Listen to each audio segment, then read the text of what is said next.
Good morning. We continue the series of Everybody Tell Somebody. Today we look at Tell Somebody with a Life of Love. But before we get into this, it's good to be back into the classroom here with my fellow students as we journey along in our journey of faith here. The passage we look at this morning is from the Gospel of Luke, the 6th chapter, and the verses that we're looking at are 32 through 38. However, you have to put it in context, and the context is that this is part of a sermon or a teaching of Jesus that starts back at verse 20, and it starts with Luke's account of the Beatitudes. But it's part of this larger teaching or sermon that Jesus is having with the people that have gathered around him. And the verses that immediately precede the passage today, starting with verse 27, set the stage that Luke is presupposing that we live in conflict. For the people that Luke was writing to, this conflict was with the Jewish leaders and with the Roman authorities that the Christians found themselves in conflict with. And it's against that backdrop that we have the words that start with verse 32. But I thought that when you put it that way, that in the context of presupposing that they live in an environment of conflict, that that certainly is the world that we live in today, the divided nature of society all across the world. So we pick up with verse 32, and Jesus says, "If you love those who love you, why should you be commended? Even sinners love those who love them. If you do good to those who do good to you, why should you be commended? Even sinners do that. If you lend to those from whom you expect repayment, why should you be commended? Even sinners lend to the sinners expecting to be paid back in full. Instead, love your enemies, do good, and lend expecting nothing in return. If you do, you will have a great reward. You will be acting the way children of the Most High act, for He is kind to ungrateful and wicked people. Be compassionate just as your Father is compassionate. Don't judge and you won't be judged. Don't condemn and you won't be condemned. Forgive and you will be forgiven. Give and it will be given to you. A good portion packed down, firmly shaken and overflowing will fall into your lap. The portion you give will determine the portion you receive and return."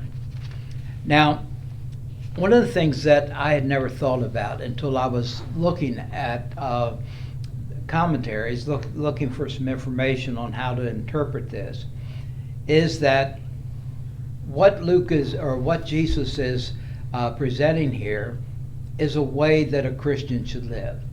And you could subtitle it, it's Christian ethics. There was a class that I had to take in at Duke, New Testament ethics is what it was called. But it was in essence the same thing. How do you live as a Christian in the world that we live in today in such a way that sets you apart from the world today? And that's what Jesus is all about here. If you do the things that he talks about at the beginning, everybody does that. So how does it make you any different? And the insight that I found is that what Jesus is proposing here is a positive effect of the golden rule. Love others as you would have them, I'm not saying that right. Do unto others as you would have them do unto you. In other cultures, in other writings, this golden rule was repeated, but it's repeated in a way that is from a negative standpoint. It's don't do to others those things that you don't want done to you. That's the framework that it's presented in other writings and everything. Instead of acting, the initial act being our act, and it's an act of love. Now, I've talked about this before from time to time, that love is one of those words that the Greek language, that the English language does not adequately translate from the Greek. In the Greek, there are 3 different words that are used for love. And the English language translates all 3 of those words as love. And there are 3 entirely different meanings. The first is the eron, erotic or lustful love. And then there's the philion, which is a brotherly love. And then agape, agapan. And I want to share with you how William Barclay describes the agapan. An active feeling of benevolence towards the other person. It means that no matter what that person does to us, we will never allow ourselves to desire anything but his highest good. And we will deliberately and of set purpose go out of our way to be kind to them. This is most suggestive. We cannot love our enemies as we love our nearest and dearest. To do so would be unnatural, impossible, and even wrong. But we can see to it that no matter what a man does to us, even if he insults, ill-treats, and injures us, we will seek nothing but his highest good.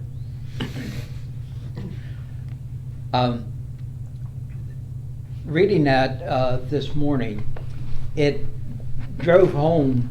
I think I've shared this with you all before.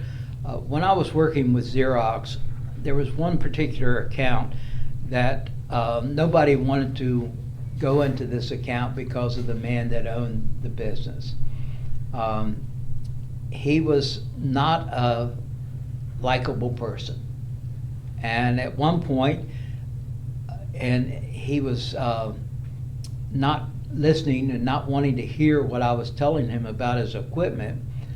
And he told me to pack up my tools and get out and don't come back.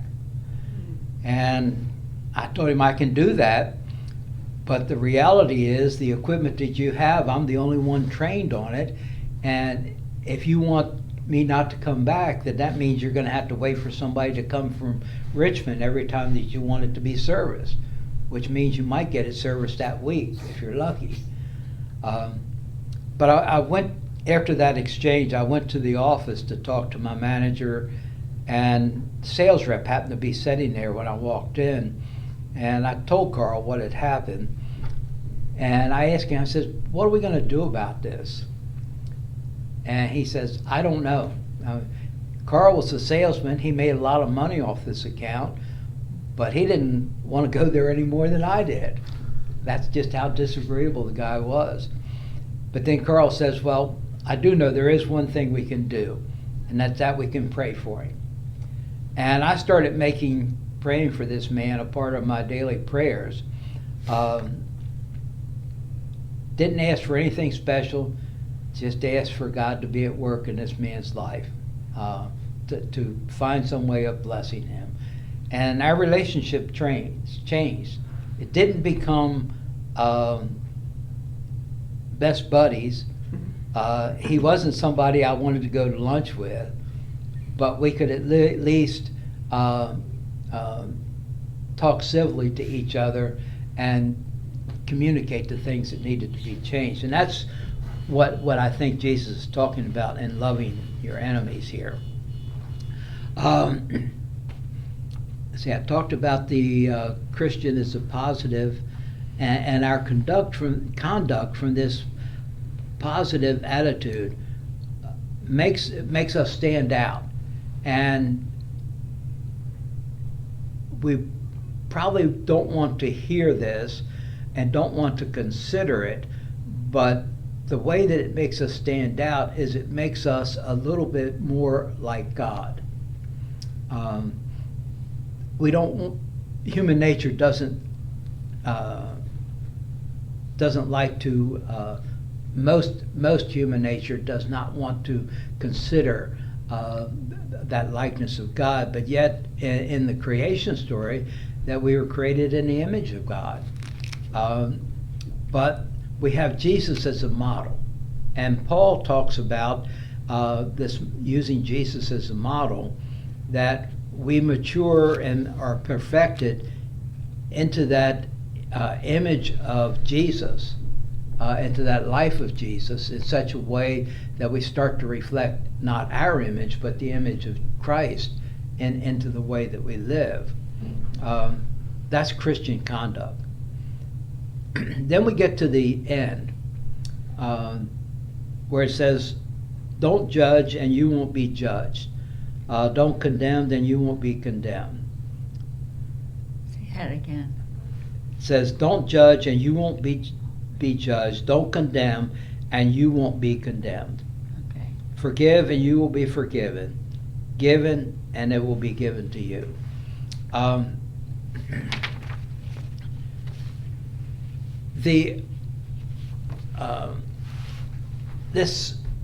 Don't judge. That's where we get into trouble in Christianity. When we come down with hard and fast rules that people have to adhere to, and somebody else is making a judgment as to whether or not that you adhere to that.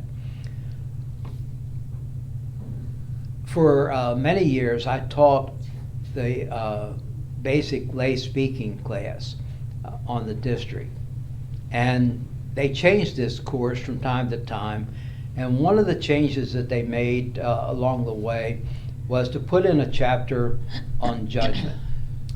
And when I looked at it, it didn't sit well with me.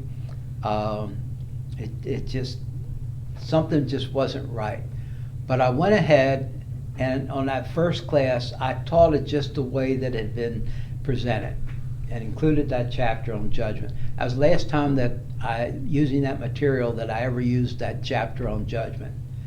Because what resulted in the class that I was teaching was a split right down the middle of that class, with people on this side and people on this side. And generally it was the younger people and the older people. Hey, now, Pardon me? they're younger, we're older. Watch what you're saying.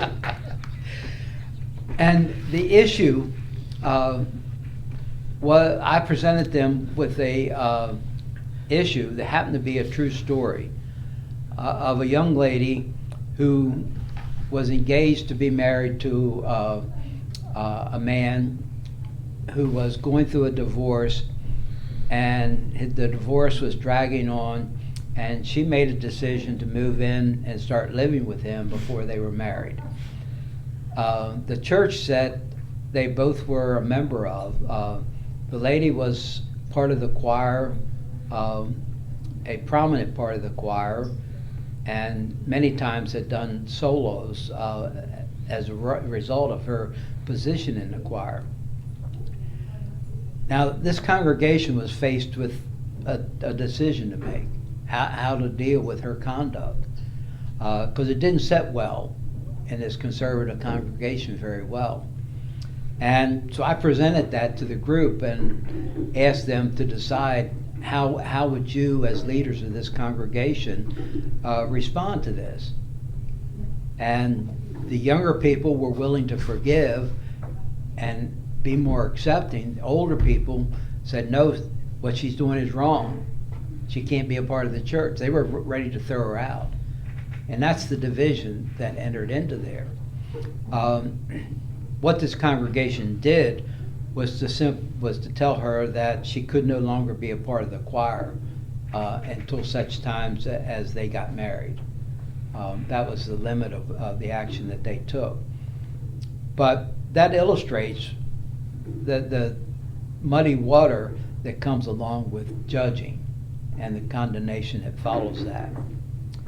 And then the last portion, last part of the phrase here, a good portion packed down, firmly shaken, and overflowing will fall into your lap. The portion you give will determine the portion you receive in return. This is not prosperity gospel. This is not that God is going to reward you with riches because you're living this life. It's simply saying that you will be treated as the way that you have treated other people. And the good portion packed down is the image of going into a market to buy grain. And the merchant takes and fills your container and doesn't stop there. Because with grain, if you just fill the container, it's going to settle. So the honest merchant is going to take that container, he's going to tap it down so that it all settles in, and then he's going to fill it, top it off again. That's the image that's being given here. Not that you're getting something that you didn't deserve. I wanted to close, as I was thinking about all this, a song that Ray Boltz wrote. Ray Boltz was a prominent Christian songwriter and performer in the 90s, I believe, is when he was most prominent. And one of the songs that he wrote that received a lot of attention was Thank You. And I just wanted to share with you the first part of that. I dreamed I went to heaven and you were there with me. We walked upon the streets of gold beside the crystal sea. We heard the angels singing.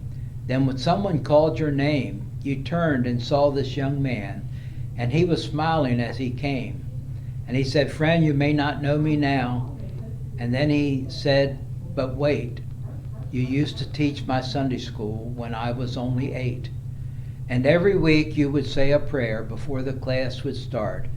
And one day when you said that prayer, I asked Jesus in my heart, thank you for giving to the Lord. I am a life that was changed. Thank you for giving to the Lord. I am so glad you gave." That song, I think, captures what Jesus is teaching us here. In loving others and not judging, and the way that we live our lives as a positive rather than a negative. I see by the clock that I went on longer than I normally do, and that's, I guess, the enthusiasm of being back with everybody at the table. I look forward to what Pastor Dawn has for us later on this morning, and may God's blessings be upon you.